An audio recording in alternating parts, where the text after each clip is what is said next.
في أعمالنا من يهده الله فلا مضل له ومن يضلل فلا هادي له وأشهد أن لا إله إلا الله وحده لا شريك له وأشهد أن نبينا محمدا عبده ورسوله أما بعد فإن خير الحديث كتاب الله وخير الهدي هدي محمد صلى الله عليه وسلم وشر الأمور محدثاتها وكل محدثة بدعة وكل بدعة ضلالة وكل ضلالة في النار. أعوذ بالله من الشيطان الرجيم. يا أيها الذين آمنوا اتقوا الله حق تقاته ولا تموتن إلا وأنتم مسلمون. لا ينهاكم الله عن الذين لم يقاتلوكم في الدين ولم يخرجوكم من دياركم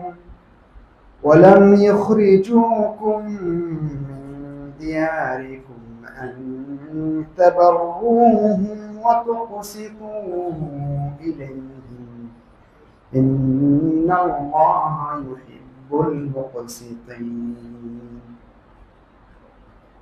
সমস্ত প্রশংসা মহারব্বুল আলামিনের জন্য, যার অশেষ অনুগ্রহ এবং একান্ত তৌফিকে আমরা আজকে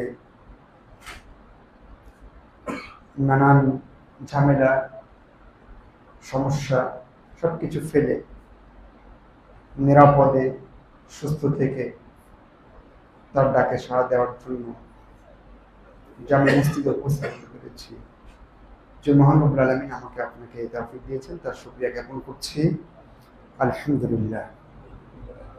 দুরূদ এবং সালাম বর্ষিত হোক নবী মুহাম্মদ সাল্লাল্লাহু আলাইহি ওয়াসাল্লামের উপর, যিনি মক্কাতে এবং মদিনাতে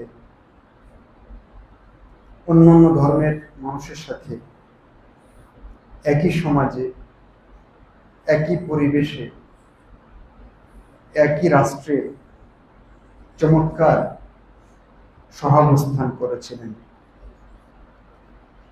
সে রাসূলের উপরে আমরা দুরূদ এবং সালাম পেশ করছি সাল্লাল্লাহু আলাইহি ওয়াসাল্লাম। সম্মানিত মুসল্লিবৃন্দ, আজকে জুমার সংক্ষিপ্ত খুতবায় আমরা একটি গুরুত্বপূর্ণ বিষয় নিয়ে কথা বলার চেষ্টা করব ইনশাআল্লাহ।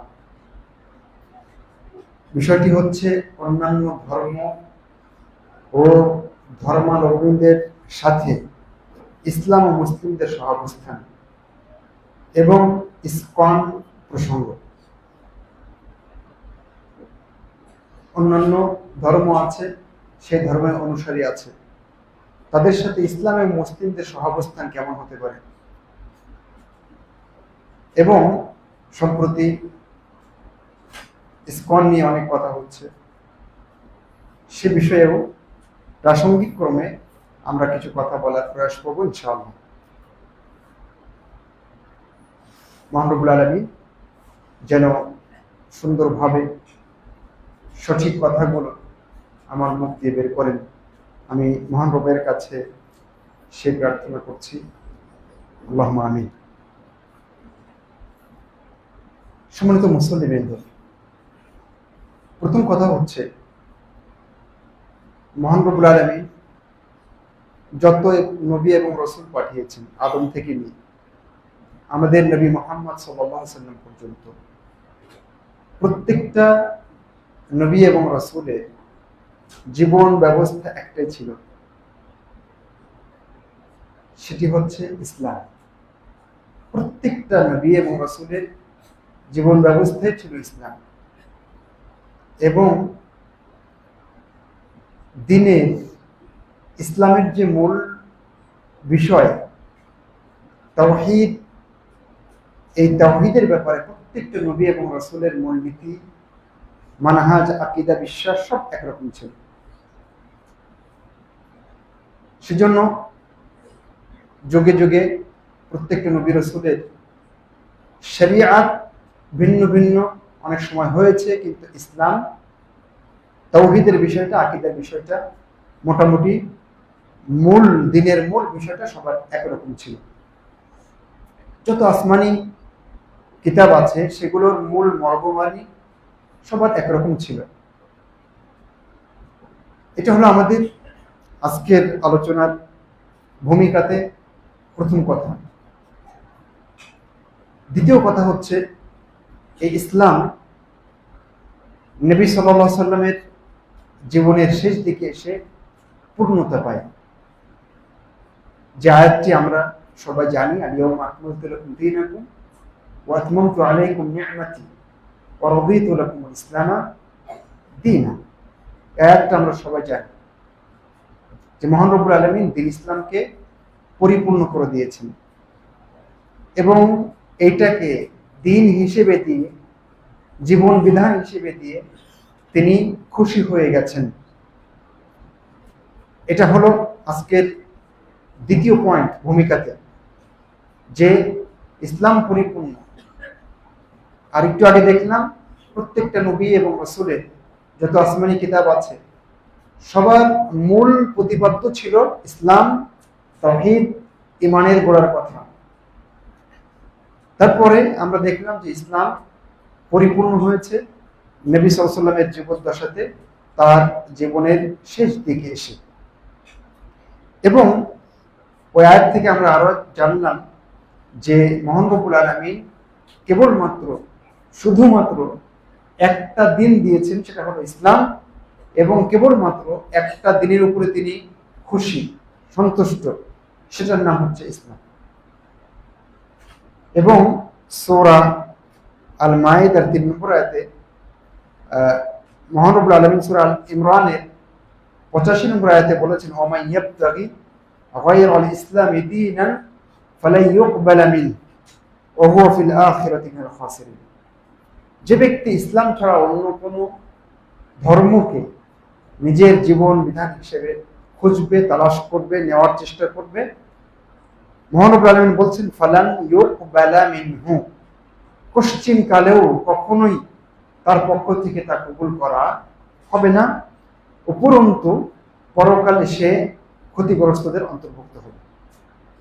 তাহলে আমরা ভূমিকার আলোচনায় বললাম একমাত্র ইসলামী আল্লাহর নিকটে মনোনীত জীবন ব্যবস্থা, এবং এর বাইরে যত ধর্ম আছে, যত আদর্শ আছে, যত মত আছে, যত থিওরি আছে, যত রসম এবং রেওয়াজ আছে, সবকিছুই, কোনো কিছুই মহান রব্বুল আলামিনের কাছে গ্রহণযোগ্য নয়। কেবলমাত্র ইসলাম এবং ইসলাম যেগুলো সমর্থন করে এর বাইরে। আর সে কারণে যে কেউ যে কোনো ধর্ম, যে কোনো আদর্শ গ্রহণ করলে মহান রব্বুল আলামিন কোশ্চিন কালেও সেটা গ্রহণ করবেন না। এরপরে আমরা আলোচনার মূল জায়গায় চলে যাব। তাহলে কি আমরা অন্যান্য ধর্মের সাথে বসবাস করতে পারবো না? অন্যান্য ধর্ম এবং সেই ধর্মের অনুসারী যারা আছে তাদের সাথে একই সমাজে, একই দেশে, একই রাষ্ট্রে বসবাস করতে পারবো না? ইসলাম কি বলে দেখুন। কোরআন মাজিদ সূরা আল হুজুরাত 13 নম্বর আয়াতে বলেছে, ইয়া আইয়ুহান নাস ইন্না খালাকনাকুম মিন যাকারিন ওয়া উনসা। মানুষদেরকে লক্ষ্য করে আল্লাহ বলছেন, আমি তোমাদেরকে সৃষ্টি করেছি একজন নারী এবং একজন পুরুষ থেকে, এবং ওয়াজআলনাকুম শুউবা ওয়া ক্বাবাইলা লিতাআরাফু, তোমাদেরকে বিভিন্ন কাবিলা, বিভিন্ন গোত্র উপগোত্র, শাখা প্রশাখাতে আমি ভাগ করে দিয়েছি, লিতাআরাফু, যাতে করে তোমরা পরস্পর পরস্পরকে চিনতে পারো। মহানবুল আলামিন এখানে প্রত্যেকটা মানুষকে মানুষ হিসাবে সম্বোধন করে তাদের জন্মের ইতিহাসের দিকে ইঙ্গিত দিলেন এবং বললেন, তোমরা যে হও না কেন, তোমাদেরকে কিন্তু একজন নারী অর্থাৎ হাওয়া এবং একজন পুরুষ অর্থাৎ আদম, এই দুজন থেকে সবাইকে সৃষ্টি করা হয়েছে। এবং এই আয়াতের মধ্য দিয়ে মহান রব্বুল আলামিন আমাদেরকে ইঙ্গিত দিয়েছেন যে মানুষ হিসেবে মানুষ পরস্পর একসাথে থাকতে পারে, পরস্পরের অধিকার রক্ষা করে চলতে পারে, পরস্পরের সাথে পড়োশী সুলভ আচরণ করতে পারে, লেনদেন ওঠা বসা করতে পারে। এবং এটা করতে গিয়ে অনেক সময় পরিস্থিতি জটিল এবং কঠিন হতে পারে, সেদিকে মহান রব্বুল আলামিন ইঙ্গিত দিয়েছেন এবং সবর করতে বলেছেন। তিনি বলেছেন, ওয়াজআলনা বা'দাকুম লিবা'দিন ফিতনা আতাসবিরুন। তিনি বলেছেন, আমি তোমাদেরকে পরস্পর পরস্পরের জন্য ফিতনা করে দিয়েছি, পরীক্ষার উপকরণ করে দিয়েছি। পরস্পরকে পরস্পরের জন্য পরীক্ষার উপকরণে আমি পরিণত করে দিয়েছি। আতাসবিরুন, তোমরা কি সবর করবে, সবর করতে পারবে? তার মানে আমরা বিভিন্ন ধর্ম, বিভিন্ন সম্প্রদায়, বিভিন্ন মাযহাব, বিভিন্ন গোত্র একসাথে বসবাস করতে গিয়ে আমাদের সবর করতে হবে, সেখানে সবরের বিকল্প নেই। সেজন্য ইসলাম মানে একটা মানবিক জীবন ব্যবস্থার নাম। এত মানবিক অবস্থা অন্য কোনো ধর্ম, অন্য কোনো জীবন ব্যবস্থা কখনোই খেয়াল করেনি। এজন্য আমরা দেখেছি সহিহ বুখারীর একটি হাদিস, দুইজন সাহাবী সাহাল ইবনে হুনাইফ এবং কাইস ইবনে সাআদ কাদেসিয়াতে, কাদেসিয়া একটা অঞ্চল, এখানে তারা বসেছিলেন। তাদের পাশ দিয়ে একটা জানাজা নিয়ে যাওয়া হচ্ছিল। তারা দুজন জানাজার এই লাশ দেখে দাঁড়িয়ে গেলেন। তাদেরকে বলা হলো যে, কার জন্য আপনারা দাঁড়ালেন? যার লাশ সে তো আসলে একজন অন্য ধর্মের মানুষ, সে মুসলিম না। তখন এই দুজন বললেন, ইন্নান নাবিয়্যা সাল্লাল্লাহু আলাইহি ওয়াসাল্লাম মাররাত বিহি জানাজাতুন আও জিনাজাতুন, নিশ্চয়ই নবী সাল্লাল্লাহু আলাইহি ওয়াসাল্লামের পাশ দিয়েও একটা জানাজা, একটা লাশ যাচ্ছিল। তখন ফাকামা, নবী সাল্লাল্লাহু আলাইহি ওয়াসাল্লাম দাঁড়িয়ে গেলেন। তাকে বলা হলো, ইন্নাহা জিনাজাতু ইহুদিয়্যিন, এটা তো একজন ইহুদির লাশ, আপনি দাঁড়াচ্ছেন যে? তখন নবী সাল্লাল্লাহু আলাইহি ওয়াসাল্লাম একটা চমৎকার বাক্য বলেছিলেন। তিনি বলেছিলেন, আলাইসাত নাফসান, এটা কি একটা আত্মা না? সে কি মানুষ না? চিন্তা করতে পেরেছেন? ইসলাম গোটা মানবতাকে মানুষ হিসেবে দেখেছে। গোত্র, জাতি, ধর্ম, বর্ণ, রাষ্ট্র নির্বিশেষে প্রত্যেকে আমরা আদম এবং হাওয়া থেকে এসেছি। এবং এই বিষয়টাকে ইসলাম চমৎকারভাবে মূল্যায়ন করেছে। সেজন্য আমরা দেখেছি, যখন রাসূলুল্লাহ সাল্লাল্লাহু আলাইহি ওয়াসাল্লাম মদিনাতে হিজরত করে এসেছেন, তখন এসেই ইহুদি ছিল না মদিনাতে অনেকগুলো, বনু কাইনুকা, বনু কুরাইজা, এরকম 2-3টা গোত্র ছিল যারা ইহুদি গোত্র ছিল। তাদের সাথে মদিনাতে এসেই নবী সাল্লাল্লাহু আলাইহি ওয়াসাল্লাম একটি সন্ধি চুক্তি স্থাপন করেছিলেন। মদিনার সনদ নামে যেটা ইতিহাসে প্রসিদ্ধ, আপনারা জানেন। এই সন্ধিতে একটা পয়েন্ট ছিল এরকম, লিল মুসলিমিনা দীনুহুম ওয়ালিল ইয়াহুদি দীনুহুম, মুসলিমরা তাদের দিন নিয়ে থাকবে, এটা তাদের দিন, আর ইহুদিরা তাদের দিন নিয়ে থাকবে, সেটা তাদের দিন, তাদের ধর্ম, তাদের জীবন ব্যবস্থা। নবী মুহাম্মদ সাল্লাল্লাহু আলাইহি ওয়াসাল্লাম। সেজন্য আমরা দেখেছি যে তিনি কত চমৎকারভাবে ইহুদি সহ অন্যান্য সকল ধর্মের সকল বর্ণের মানুষের সাথে খুব চমৎকারভাবে বোঝাপড়া করে সহাবস্থান করেছিলেন, একই সাথে বসবাস করেছিলেন, লেনদেন করেছিলেন, ওঠা বসা করেছিলেন, ব্যবসা বাণিজ্য করেছিলেন, অন্যান্য নিয়ম নীতি সামাজিক সেগুলো তাদের সাথে তিনি ডিল করেছিলেন। যদি আমরা দেখি যে নবী সাল্লাল্লাহু আলাইহি ওয়াসাল্লাম কখনো কাউকে ইসলাম গ্রহণ করতে বাধ্য করেননি, চাপ প্রয়োগ করেননি। কোরআনও সে কথাই বলছে যে লা ইকরাহা ফিদ্দিন, ইসলামে কোনো চাপাচাপি নাই। ইসলামের যে কমপ্লিট কোড অফ লাইফ, এটা তো চূড়ান্ত, এটা মানতে হবে, এটা চূড়ান্ত, কিন্তু ইসলাম তারপরও কাউকে এটা মানার জন্য বাধ্য করেন। নবী মুহাম্মদ সাল্লাল্লাহু আলাইহি ওয়াসাল্লামকে মহান রব্বুল আলামিন বলেছিলেন ওয়ালাউ শাআ রাব্বুকা লাআমানা মান ফিল আরদি কুল্লুহুম জামিআন, যদি আপনার রব চাইতেন তাহলে জমিনে যারা আছে সবাই মহান রব্বুল আলামিনের প্রতি ঈমান আনত। আফা আনতা তুকরিহুন নাস, আপনি কি তাদেরকে বাধ্য করবেন হাত্তা ইয়াকুনু মুমিনিন, যেন তারা মুমিন হয় সেজন্য আপনি কি বাধ্য করবেন? তার মানে বাধ্য করা যাবে না।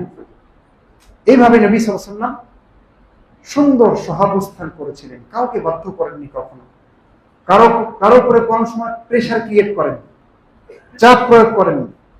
খুব উত্তম ভাবে চমৎকার ভাবে তিনি দাওয়াত দিয়ে গেছেন, যারা এসেছে।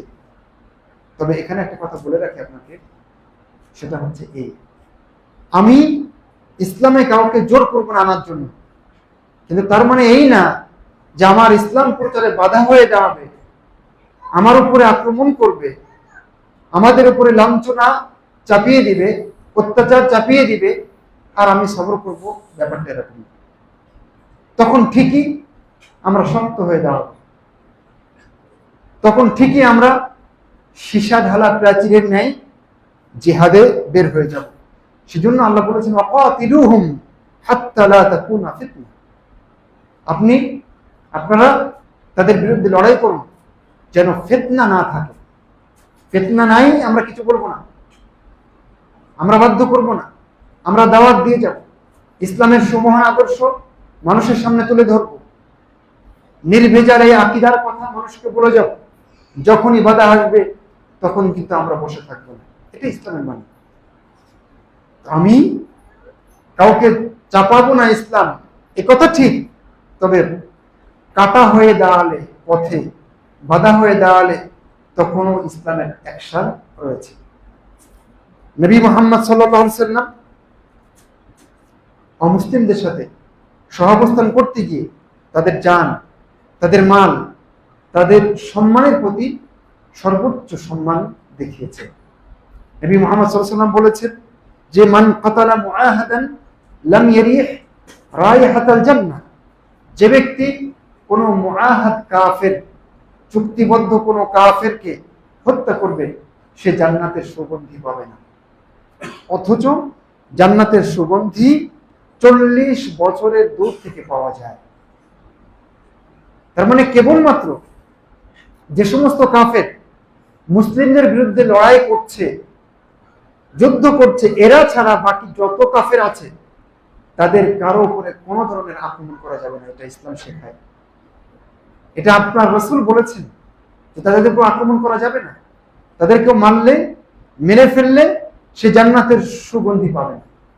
অন্য একটি হাদিসে নবী সাল্লাল্লাহু আলাইহি ওয়াসাল্লাম বলেছেন আলা মান যালামা মুআহাদান আও ইনতাকাসাহু আও কাল্লাফাহু ফাওকা তাআতিহি আও আখাযা মিনহু শাইআন বিগাইরি তিব নাফসিন ফাআনা হাজিজুহু ইয়াওমাল কিয়ামা। আবু দাউদের হাদিসে রাসূলুল্লাহ সাল্লাল্লাহু আলাইহি ওয়াসাল্লাম বলেছেন, খবরদার, যদি কেউ কাফেরদেরকে জুলুম করে তাদের প্রতি, অথবা তাদের কোনো কিছু নিয়ে নেয়, অথবা তাদের সম্মানে আঘাত হানে, অথবা তাদের উপরে জোর করে তাদের সাধ্যের বাইরে কোনো দায়িত্ব কাজ চাপিয়ে দেয়, অথবা তাদের সন্তুষ্টি ছাড়াই জোর করে তাদের কাছ থেকে সামান্য কিছু নিয়ে নেয়, আল্লাহ রাসূল বলেছেন কিয়ামতের ময়দানে এই লোকের বিপক্ষে আমি দাঁড়াবো। চিন্তা করতে পেরেছেন?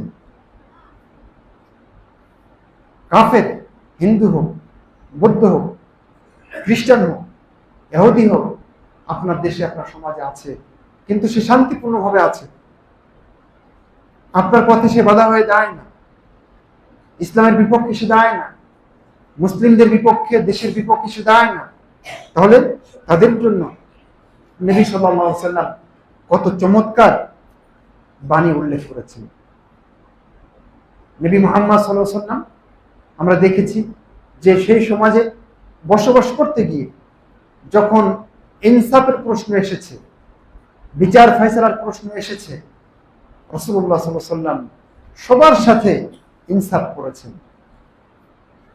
বিচার নিয়ে আসা হয়েছে নবী সাল্লাল্লাহু আলাইহি ওয়াসাল্লামের কাছে, মুসলিম এবং অমুসলিম, বাদী বিবাদী, এমনও হয়েছে রাসূলুল্লাহ সাল্লাল্লাহু আলাইহি ওয়াসাল্লাম মুসলিমের বিপক্ষে কাফেরের পক্ষে ফয়সালা দিয়েছেন, এরকম ইতিহাসে আছে। তখন রাসূলুল্লাহ সাল্লাল্লাহু আলাইহি ওয়াসাল্লামকে বলা হয়েছে যে সে তো কাফের, তার বিরুদ্ধে ফয়সালা দিলেন যে? তখন নবী সাল্লাল্লাহু আলাইহি ওয়াসাল্লাম বলেছেন যে ইসলামের নির্দেশনা হচ্ছে ইনসাফ সব জায়গায়, কে কাফের কে মুসলিম সেটা ব্যাপার নয়, বরং আইনের কাছে সবাই সমান। সে কারণে মহান রব্বুল আলামিন বলেছেন ওয়াইযা হাকামতুম বাইনান নাসি আন তাহকুমু বিল আদল, যখন মানুষের ভিতরে ফয়সালা দেবে তখন ইনসাফের ভিত্তিতে ফয়সালা দেবে, এবং নবী সাল্লাল্লাহু আলাইহি ওয়াসাল্লাম সেই কাজটাই করেছিলেন। নবী মুহাম্মদ সাল্লাল্লাহু আলাইহি ওয়াসাল্লাম ইহুদিদের সাথে, অন্যান্য ধর্মের সাথে সহাবস্থান করতে গিয়ে যে কাজটা করেছিলেন, এবং এটা আমাদের খুব ভালো করে জানা দরকার যে আমরা অবশ্যই লেনদেন, ওঠা বসা আর ভালোবাসা এই দুটোর ভিতরে পার্থক্য করব। নবী সাল্লাল্লাহু আলাইহি ওয়াসাল্লাম এই দুটোর ভিতরে পার্থক্য করেছেন, অর্থাৎ কোনো কাফেরকে, কোনো খ্রিস্টানকে, কোনো ইহুদিকে, কোনো বৌদ্ধকে, মুসলিম ছাড়া অন্য যে কোনো ধর্মের মানুষকে কোনো মুসলিম আন্তরিকভাবে ভালোবাসতে পারে না, এটা ইসলামে নিষেধ শক্তভাবে। কিন্তু ইসলাম বলেছে যে তাদের সাথে ওঠা বসা করা যাবে, লেনদেন করা যাবে, ব্যবসা বাণিজ্য করা যাবে, বিভিন্ন চুক্তি সম্পাদন করা যাবে। নবী সাল্লাল্লাহু আলাইহি ওয়াসাল্লাম সেই কাজটাই করেছিলেন।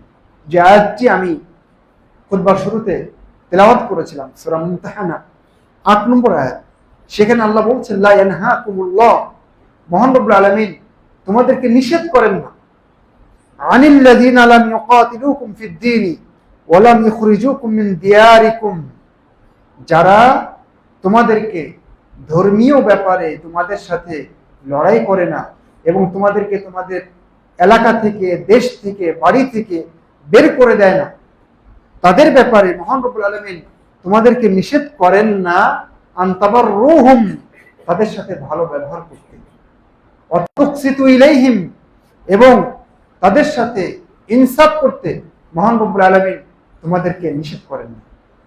ইন্নাল্লাহা ইউহিব্বুল মুকসিতিন, নিশ্চয়ই মহান রব্বুল আলামিন যারা ন্যায়পরায়ণ তাদেরকে ভালোবাসেন। পরের আয়াতে সূরা মুমতাহানার ৯ নম্বর আয়াতে গিয়ে মহান রব্বুল আলামিন বলেছেন যে ইন্নামা ইয়ানহাকুমুল্লাহু আনিল্লাযীনা কাতালুকুম ফিদ-দীনি ওয়া আখরাজুকুম মিন দিয়ারিকুম ওয়া যাহারু আলা ইখরাজিকুম আন তাওয়াল্লাউহুম ওয়া মান ইয়াতাওয়াল্লাহুম ফাউলাইকা হুমুয যালিমুন। আল্লাহ বলেছেন মহান রব্বুল আলামিন কেবলমাত্র, শুধুমাত্র তোমাদেরকে নিষেধ করেন তাদের ব্যাপারে যারা তোমাদের সাথে লড়াই করে ধর্মীয় ব্যাপারে, যারা তোমাদের সাথে লড়াই করে দিনের ব্যাপারে, যারা তোমাদেরকে বাড়ি থেকে বের করে দেয়, যারা তোমাদের উপরে অত্যাচার করে, আন তাওয়াল্লাউহুম, তাদের সাথে তোমরা অন্তরঙ্গ হবে, মহব্বত করবে, ভালোবাসা করবে, ভালোবাসা সৃষ্টি করবে, আন্তরিকতা দেখাবে, হৃদ্যতা দেখাবে, এটা মহান রব্বুল আলামিন তোমাদেরকে নিষেধ করেন।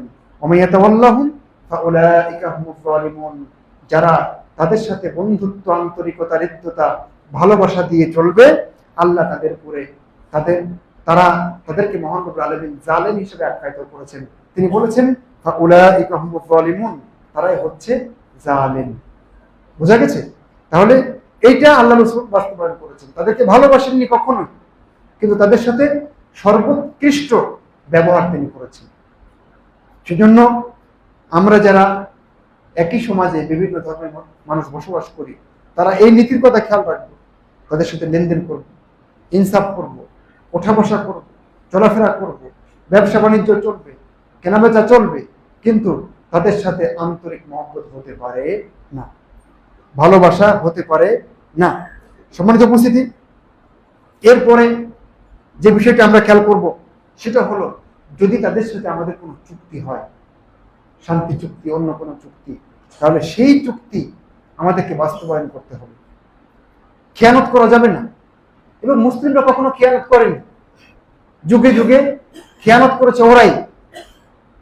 মহানবী আলাইহিস বলেছেন ইল্লাল্লাযিনা আহাদতুম মিনাল মুশরিকিনা সুম্মা লাম ইয়ানকুসুকুম শাইআন ওয়া লাম ইউযাহিরু আলাইকুম আহাদান ফাআতিম্মু ইলাইহিম আহাদাহুম ইলা মুদ্দাতিহিম।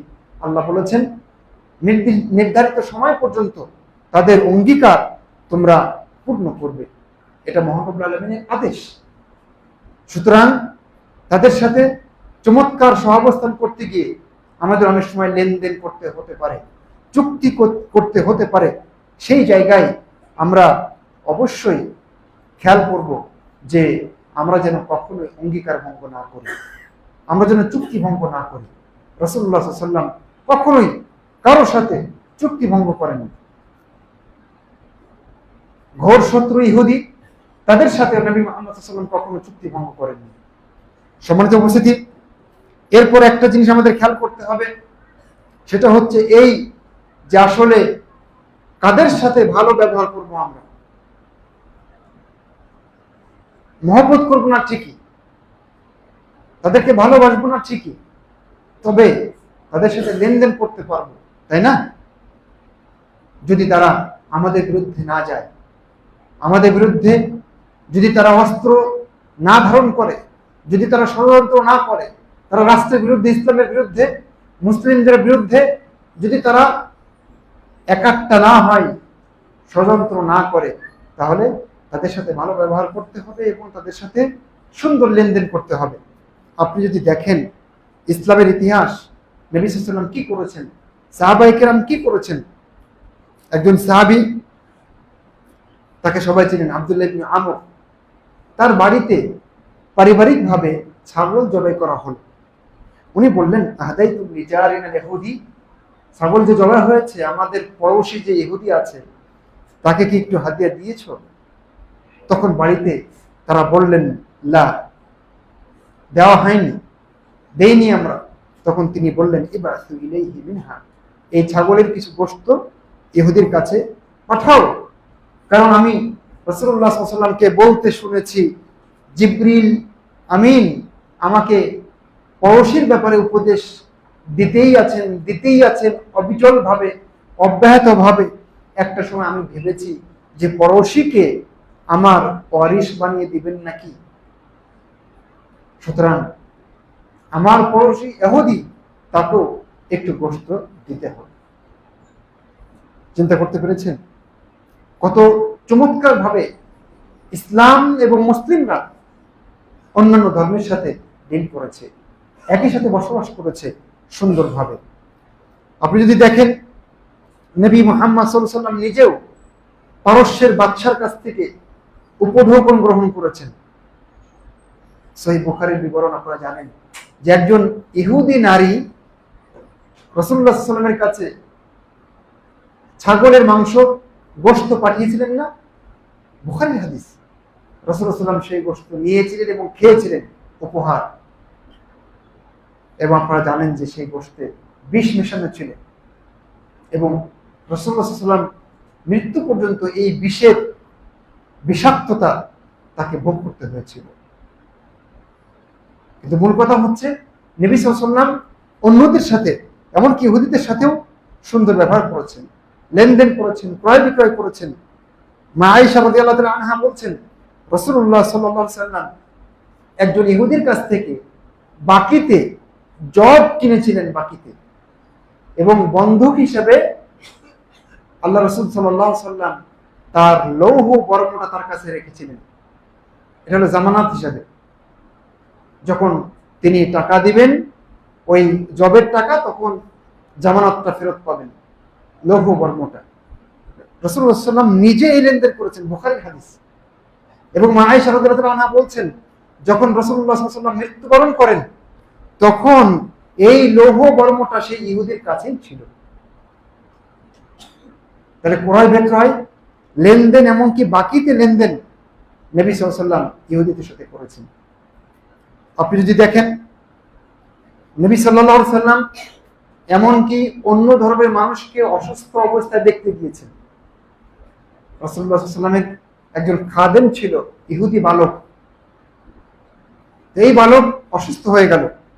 যে হাদিসটা আমি বলছি, এটিও সহিহ বুখারীতে এসেছে। নবী সাল্লাল্লাহু আলাইহি সাল্লাম এই অসুস্থ ইহুদি বালককে, তার খাদেম, তাকে দেখতে গেলেন, তার মাথার কাছে বসলেন, বসে বলছেন ওই বালককে লক্ষ্য করে, আসলেন, এই মুসলিম হও। বালক, তার পাশে বাবা আছে, বাবার দিকে তাকায় যে বাবা কি বলে। তখন তার বাবা বলছে, আতিক আবুল কাসিম সাল্লাল্লাহু আলাইহি সাল্লাম, আবুল কাসিম অর্থাৎ মুহাম্মদ সাল্লাল্লাহু আলাইহি সাল্লাম যা বলছেন তুমি তা মেনে নাও।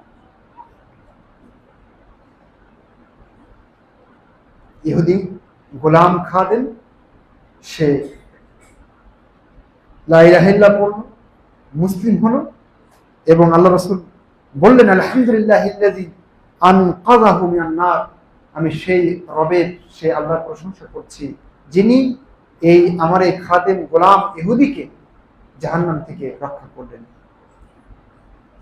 তাহলে দেখেন, খাদেম হিসেবে ইহুদির সন্তানকে রাসূলুল্লাহ সাল্লাল্লাহু আলাইহি ওয়াসাল্লাম নিয়োগ শুধু দেননি, বরং তার কাছে তিনি, সে অসুস্থ হলে তিনি দেখতে গিয়েছেন। সম্মানিত উপস্থিতি, কোন হিন্দুর কাছে, খ্রিস্টানের কাছে, ইহুদির কাছে, বা অন্য কোন ধর্মের মানুষের কাছে অতিরিক্ত জ্ঞান আছে, আপনার কাছে নাই, অতিরিক্ত অভিজ্ঞতা আছে, মুসলিমদের কাছে নাই, সেগুলো তাদের কাছ থেকে নেওয়া যাবে। আপনারা জানেন, যখন নবী সাল্লাল্লাহু আলাইহি ওয়াসাল্লাম এবং আবু বকর রাদিয়াল্লাহু আনহু মক্কা হিজরত করবেন, তখন পথ ছিলেন না, 14 দিনের পথ, তখন তো এরকম সড়ক তৈরি হয়নি, আর আসতে হবে সাধারণ রাস্তা ছেড়ে অন্য রিয়াদ, নতুন কোন রাস্তা দিয়ে যেতে হবে। কারণ সাধারণ যে রাস্তা, এই রাস্তায় তো পরবর্তীতে মক্কা মুশরিকরা খোঁজ করলে পেয়ে যেতে পারে। তখন রাসূলুল্লাহ সাল্লাল্লাহু আলাইহি ওয়াসাল্লাম একজনকে ভাড়া করেছিলেন, তার নাম ছিল আব্দুল্লাহ ইবনে উরাইকিত। সে কিন্তু মুসলিম ছিল না, তাকে ভাড়া করা হয়েছিল। এমনকি যখন তারা দুজন আপনার সৌর পর্বতে আশ্রয় নিয়েছিলেন, আশ্রয় নেওয়ার আগে তাদের বাহন, তাদের মোটামুটি সবকিছু তাদের ওই লোকটার কাছে দিয়ে এসেছিলেন যে এটা নাও, অমুক জায়গায় আমাদের সাথে অমুক দিন দেখা করবে। এবং সেই এই যে বিবরণটা, এটাও বুখারীর বিবরণ, 3 দিন পরে ঠিকই সে আব্দুল্লাহ ইবনে উরাইকিত, যিনি মুসলিম ছিলেন না, তিনি কিন্তু তার অঙ্গীকার পূরণ করে নবী মুহাম্মদ সাল্লাল্লাহু আলাইহি ওয়াসাল্লাম এবং আবু বকর রাদিয়াল্লাহু আনহুকে মদিনায় সেই সুন্দরভাবে পৌঁছে দেওয়ার দায়িত্ব পালন করেছিলেন। তাহলে আপনি দেখেন, নবী সাল্লাল্লাহু আলাইহি ওয়াসাল্লাম কিভাবে কাফেরদের সাথে সুন্দরভাবে সহাবস্থান করেছিলেন। যখন খাইবার বিজয় হলো, তখন ওখানকার জমি জায়গা কারা চাষ করবে? রাসূলুল্লাহ সাল্লাল্লাহু আলাইহি ওয়াসাল্লাম বললেন, ঠিক আছে, তোমরা চাষ করো, ফসল যা হবে, খেজুর যা হবে, তার অর্ধেক আমাদেরকে দিবে, আর অর্ধেক তোমাদের। হাদিস বুখারী, মুসলিম সহ বিভিন্ন জায়গায় এই মর্মে হাদিস এসেছে। তাহলে অন্যান্য পেশা, যেমন কোন ভাষা আপনি জানেন না, হিন্দু জানে, খ্রিস্টান জানে, কোন পেশা আপনি জানেন না, ডাক্তারি বিদ্যা, ইঞ্জিনিয়ারিং বিদ্যা, অন্য যে কোনো বিদ্যা, বৈষয়িক বা দুনিয়াবি যে কোনো বিদ্যা, আপনাকে যদি বিধর্মীর কাছ থেকে নিতে হয়, তাহলে সেক্ষেত্রে ইসলাম অনুমতি দিয়েছে। কিন্তু ইসলাম নেওয়ার প্রশ্নে দিনের জ্ঞান নেওয়ার প্রশ্নে কোনো ছাড় নেই। এক্ষেত্রে অথেন্টিক পার্সন ছাড়া অন্য কারো কাছ থেকে কোনো একটা হরফ শেখা যাবে না। বাকি অন্যান্য জ্ঞান, বৈষয়িক জ্ঞান, সেগুলো আপনি যে কারো কাছ থেকে শিখতে পারেন, যদি মুসলিমদের ভিতরে সেরকম ব্যবস্থা না থাকে। এবং নবী সাল্লাল্লাহু আলাইহি ওয়াসাল্লাম সেটাই করেছিলেন। সম্মানিত উপস্থিতি, আমরা দেখছিলাম যে নবী সাল্লাল্লাহু আলাইহি ওয়াসাল্লাম সেই সময়ে যারা কাফের ছিল তাদের সাথে কত সুন্দরভাবে সহাবস্থান করেছেন, মিলেমিশে থেকেছেন, তাদের সাথে ফাইটে যাননি। এমনকি নবী মুহাম্মদ সাল্লাল্লাহু আলাইহি ওয়াসাল্লাম আমরা দেখেছি যে যখন কোনো কাফের কোনো উপকার করেছে, রাসূলুল্লাহ সাল্লাল্লাহু আলাইহি ওয়াসাল্লাম সেই উপকারের প্রতিদান দেওয়ার চেষ্টা করেছেন। আপনারা জানেন যে আব্দুল্লাহ ইবনে উবাই যখন মারা যায়, তখন তার ছেলে রাসূলুল্লাহ সাল্লাল্লাহু আলাইহি ওয়াসাল্লামের কাছে এসেছিলেন। রাসূলুল্লাহ সাল্লাল্লাহু আলাইহি ওয়াসাল্লাম তার নিজের কাপড়, তার কাফনের জন্য আব্দুল্লাহ ইবনে উবাই মুনাফিক সর্দার নিজের কাপড় দিয়েছিলেন এবং নিজে জানাজা পড়েছিলেন। যখন বদর যুদ্ধে অনেকজন কাফের বন্দী হয়ে গেল মুসলিমদের হাতে, তখন তাদের কি করা হবে এটা নিয়ে কথা হচ্ছিল। আবু বকর বললেন মুক্তিপণ নিয়ে ছেড়ে দেওয়া হোক, ওমর বললেন না, এদের মেরে ফেলা ছাড়া দ্বিতীয় পথ নাই। এবং আয়াত নাজিল হলো ওমর রাদিয়াল্লাহু আনহুর পক্ষে, অর্থাৎ তাদের মারা ছাড়া দ্বিতীয় কোনো উপায় ছিল না। যাই হোক, ওই ঘটনার প্রেক্ষিতে রাসূলুল্লাহ সাল্লাল্লাহু আলাইহি ওয়াসাল্লাম একটা বাণী বলেছিলেন। তিনি বলেছিলেন, লাউ কানাল মুতঈবনু আদি হাইয়ান সুম্মা কাল্লামানি ফি হাউলাই নাতনা লা তারাকতুহুম লাহু। যদি আজকে মুতঈম ইবনে আদি বেঁচে থাকতেন আর তিনি এসে এই নোংরা মানুষগুলোর ব্যাপারে আমার সাথে কথা বলতেন, সুপারিশ করতেন, তাহলে তার জন্য, তার খাতিরে আমি এদেরকে ছেড়ে দিতাম।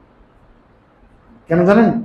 কারণ মুতঈম ইবনে আদি যখন নবী সাল্লাল্লাহু আলাইহি ওয়াসাল্লাম তায়েফ থেকে মায়ের খেয়ে ফিরেছিলেন, তখন এই মুতঈম ইবনে আদি রাসূলুল্লাহ সাল্লাল্লাহু আলাইহি ওয়াসাল্লামকে আশ্রয় দিয়েছিলেন। তাহলে কোন হিন্দু আপনাকে উপকার করেছে, আপনি তার প্রতিদান দিতে পারেন, সেটা আপনি ভুলে যাবেন না। এটাই হলো ইসলামের আদর্শ। এরপরে নবী সাল্লাল্লাহু আলাইহি ওয়াসাল্লাম কখনো তাদের সাথে অযথা বিতর্কে জড়াননি, বরং শান্তিপ্রিয় সংলাপ তিনি করেছেন। ইহুদির সাথে, খ্রিস্টানের সাথে অযথা তর্ক করে ঝামেলা বাড়ে, ফিতনা বাড়ে, মারামারি হয়। এজন্য ইসলাম বলেছে, উদউ ইলা সাবিলি রাব্বিকা বিল হিকমাতি ওয়াল মাউইযাতিল হাসানা ওয়া জাদিলহুম বিল্লাতি হিয়া আহসান। সুন্দর উপায়ে, তাদের চেয়ে উত্তম ভাবে তাদের সাথে কথা বলতে হবে। তাদের সাথে কোনো বিতর্ক হলে সেই বিতর্ক আমরা করতে পারবো, তবে অবশ্যই সেটা হতে হবে সুন্দরভাবে, তাদের চেয়ে সুন্দরভাবে। সম্মানিত উপস্থিতি, আসলে সমস্যা হয়েছে কি, আমরা আমাদের দিনটাকে সুন্দরভাবে অন্যদের কাছে উপস্থাপন করতে ব্যর্থ হয়েছি অনেকেই, আর ওরাও সেই কারণে ইসলাম যে কি জিনিস, কেমন জীবন ব্যবস্থা জানতে ব্যর্থ হয়েছে, যার কারণে তারা কিন্তু আমাদের সাথে ভালো ব্যবহার করে না, অনেকেই করে না। সম্মানিত উপস্থিতি, বর্তমান আমাদের সমাজে এবং আমাদের দেশে একটা সংস্থা, একটা সংগঠন কাজ করছে, সেটা হলো হিন্দুত্ববাদী একটা সংগঠন, ইসকন। এই প্রসঙ্গে আমরা ইনশাআল্লাহ খুতবার বাকি অংশে কিছু কথা বলার চেষ্টা করব বিইذনিল্লাহি তাআলা। আপনারা একটু চেপে চেপে বসলে অনেকে জায়গা পাচ্ছেন না, তারা জায়গা পেয়ে যান।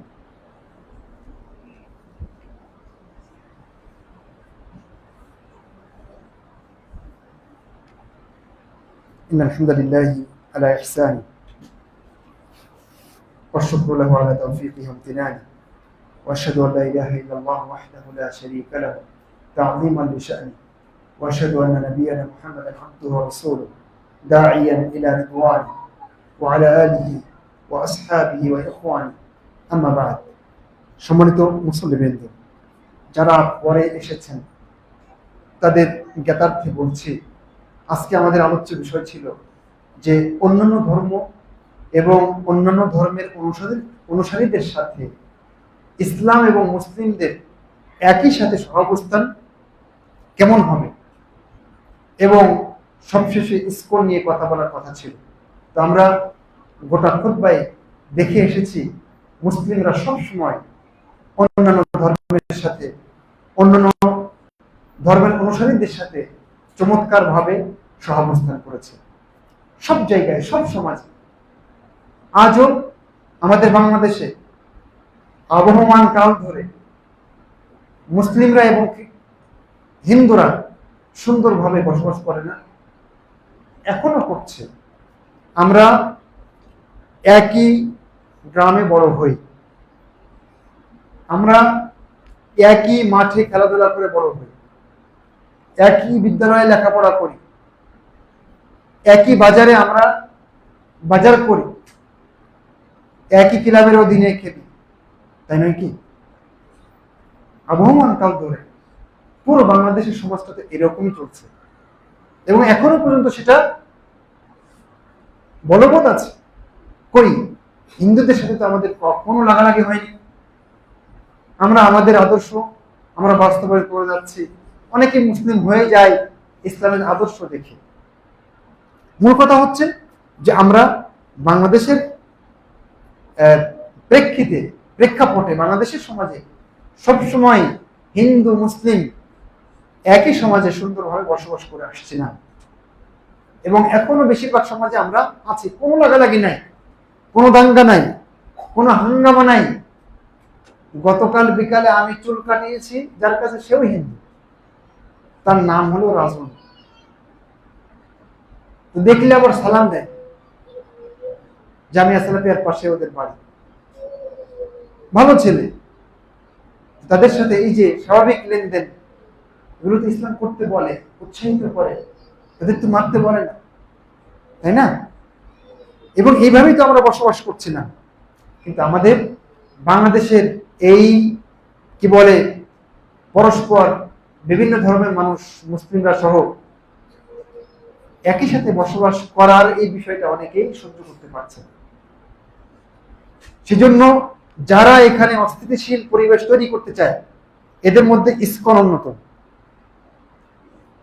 আমি আজকে আপনাদেরকে দ্ব্যর্থহীন ভাবে বলে যাচ্ছি, আমি দুদিন আগেও ফেসবুকে লিখেছিলাম যে ইসলাম এবং জঙ্গিবাদ যেমন এক নয়, হিন্দু ধর্ম এবং ইসকন তেমন এক নয়। হিন্দু ধর্ম ঠিকই আমাদের সাথে সুন্দরভাবে তারা বসবাস করে, কিন্তু ইসকন নামক এই সন্ত্রাসী সংগঠন আসার পর থেকে আমাদের দেশে মাঝে মাঝে থেমে থেমে নানান ধরনের সমস্যা তৈরি হচ্ছে। ইসকন কি? ইংরেজিতে ISKCON, ইসকন। এর মানে হচ্ছে, পূর্ণ রূপ হচ্ছে international society for Krishna consciousness. আমি আবার বলছি, international society for Krishna consciousness, যেটাকে বাংলায় বলা হয় আন্তর্জাতিক কৃষ্ণ ভাবনা মিলিত সংঘ। এটার প্রচলিত অর্থ হচ্ছে হরে কৃষ্ণ আন্দোলন। এটা মূলত ভারতে জন্ম নেওয়া, কলকাতায় জন্ম নেওয়া প্রভুপাদ, ভক্তি বেদান্ত স্বামী প্রভুপাদ, এটা তার উপনাম আর কি, তার নামটা অনেক কঠিন। যাই হোক, এই লোকটা 1896 খ্রিস্টাব্দে কলকাতায় জন্মগ্রহণ করে এবং 1966 খ্রিস্টাব্দে আমেরিকাতে নিউ ইয়র্কে সে ইসকন প্রতিষ্ঠা করে। তার মানে ইসকন বাংলাদেশের স্বাধীনতার আগে আমেরিকায় প্রতিষ্ঠা লাভ করে। আশ্চর্যের ব্যাপার হলো, প্রতিষ্ঠাতা এই যে কি বলে প্রভুপাদ ভক্তি বেদান্ত, সে কখনোই কি বলে তার লেখাপড়া সবকিছু আমেরিকাতে, এবং এইটা প্রতিষ্ঠা করলে ভারতে করা দরকার ছিল, কারণ এখানে হিন্দু বেশি, কিন্তু করেছে কোথায়? আমেরিকায় গিয়ে। সম্মানিত উপস্থিতি, অবাক হওয়ার মতো বিষয় এ ব্যক্তি ভারতে কোনো হিন্দু শিক্ষালয়ে লেখাপড়া করেনি, সে লেখাপড়া করেছে খ্রিস্টানদের চার্চে। এবং সে কারণে যখন হিন্দুরাও এই সংগঠনকে মেনে নেয়নি, একটা সময় মেনে নেয়নি এবং এখন অনেকে মেনে নেয়নি, তখন বেশ কিছু খ্রিস্টান তারা বাধা হয়ে দাঁড়িয়েছে যে এই সংগঠন চলবে। তার ভিতরে কয়েকজনের নাম এসছে, স্টিলসন জোডা, হার্বে কক্স, ল্যারি শিন, টমাস হপকিন্সের মতো চিহ্নিত ইহুদি এবং খ্রিস্টান এজেন্টরা তারা এই ইসকনের পক্ষে দাঁড়িয়েছিল যে না, এই সংগঠন বন্ধ করা যাবে না। আমি যে তথ্য দিচ্ছি এটা ইনকিলাব থেকে, দৈনিক ইনকিলাব থেকে আমি নিয়েছি। আরেকটি বই বাংলাদেশে র, এই বইয়ে বলা হয়েছে ইসকন নামে একটি সংগঠন বাংলাদেশে কাজ করছে। এর সদর দপ্তর নদিয়া জেলার পাশে মায়াপুরে। এই সংগঠনের প্রধান কাজ হচ্ছে বাংলাদেশে উস্কানিমূলক ধর্মীয় অনুষ্ঠান পালন করা, যার উদ্দেশ্য হচ্ছে সাম্প্রদায়িক দাঙ্গা সৃষ্টি। সম্মানিত উপস্থিতি, এদের অর্থের উৎস কি?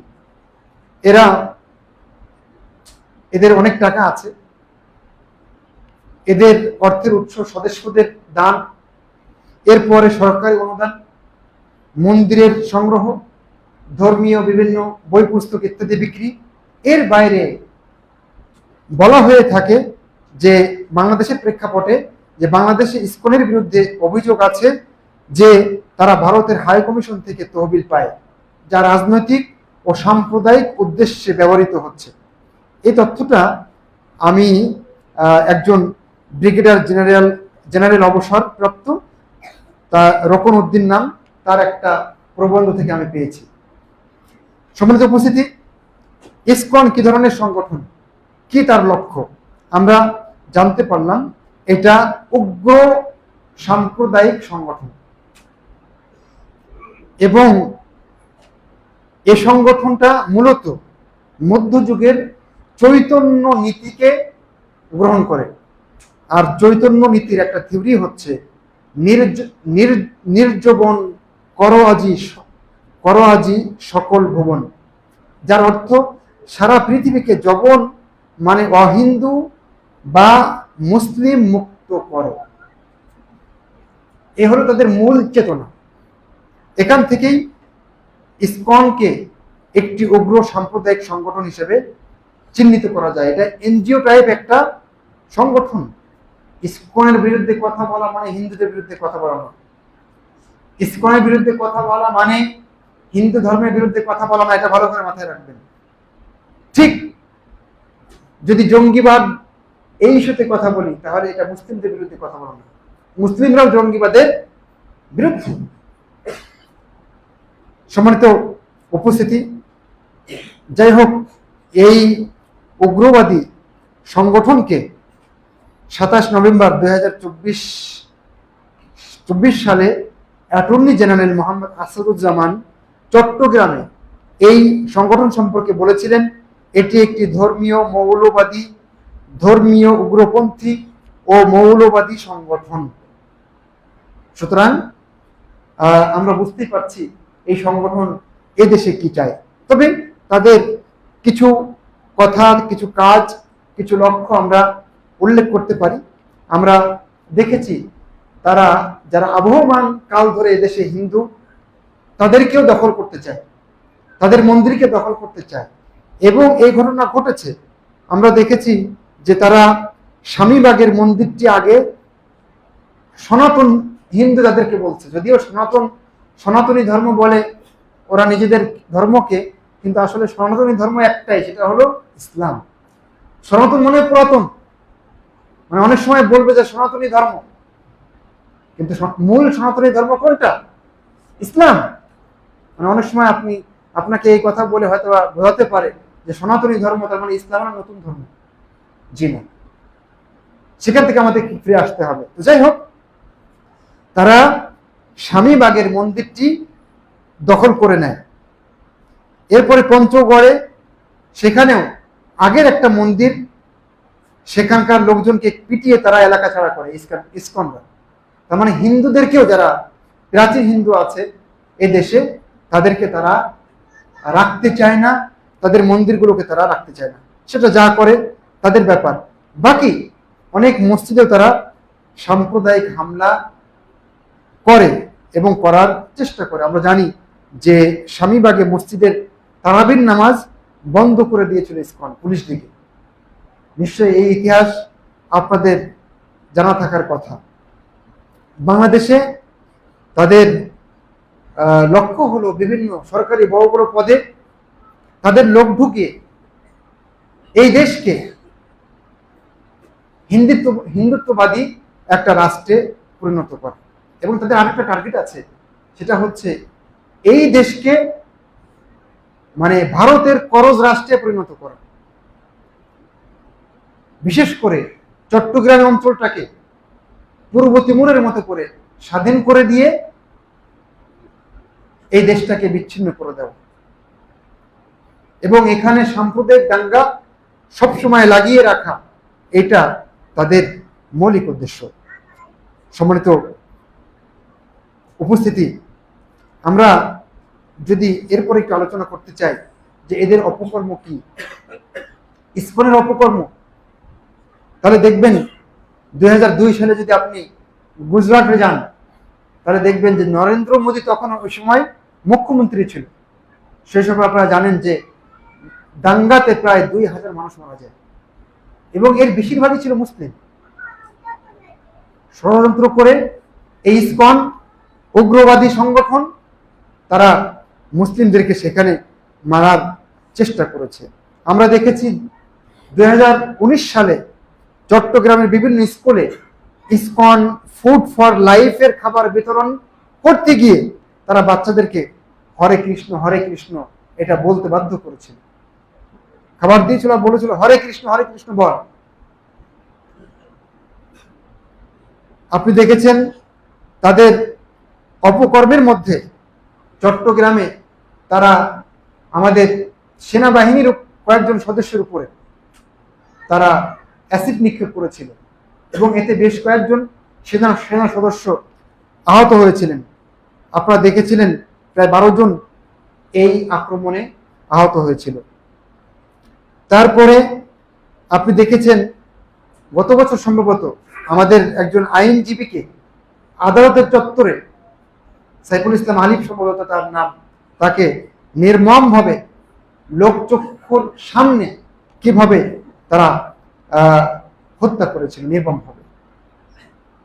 সম্মানিত উপস্থিতি, 1990-এর দশকে আমরা দেখেছি, 70-এর দশকে, 80-র দশকে তারা বিভিন্ন জায়গায়, যুক্তরাষ্ট্র সহ বিভিন্ন জায়গায় তারা শিশুদের শারীরিক, মানসিক এবং যৌন নির্যাতন করেছিল ইসকনের যারা সদস্য।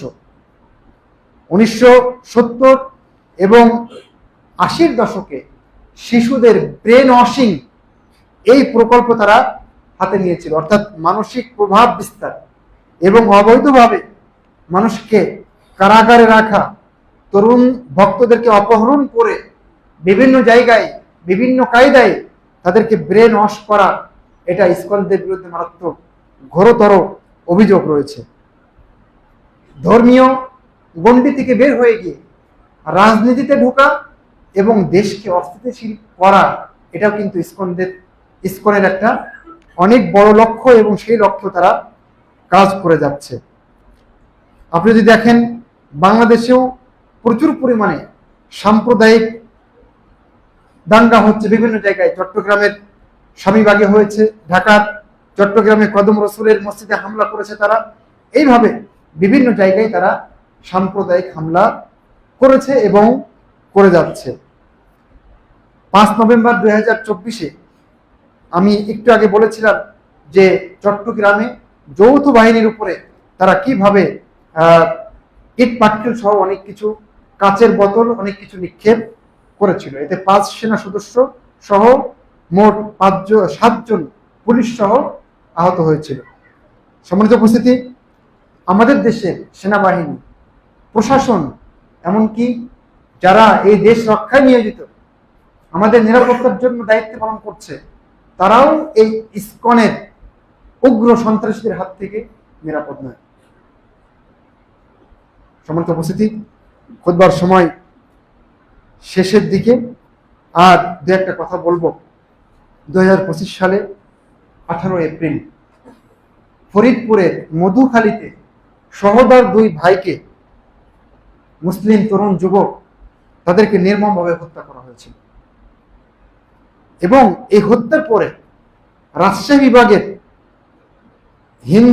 বাংলাদেশ জাতীয় হিন্দু মহাজোটের রাজশাহী বিভাগের সাংগঠনিক সম্পাদক সুমন মোহন্ত ফেসবুকে লিখেছিল, ফরিদপুরে 4টা মোল্লা খতম, সামনে আরো অনেক কিছু হতে চলেছে, সনাতনীরা রেডি হও, প্রস্তুতি ফরিদপুর দিয়ে শুরু, জয় শ্রীরাম।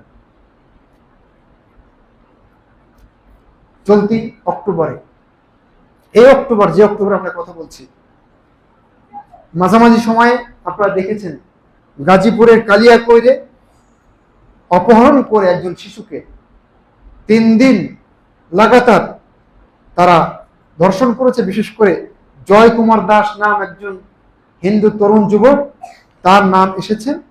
তারা তাকে 3 দিন হত্যা করেছে, তার সাথে বলাৎকার করেছে এবং জেনা করেছে, অবৈধ সম্পর্ক ব্যভিচার করেছে।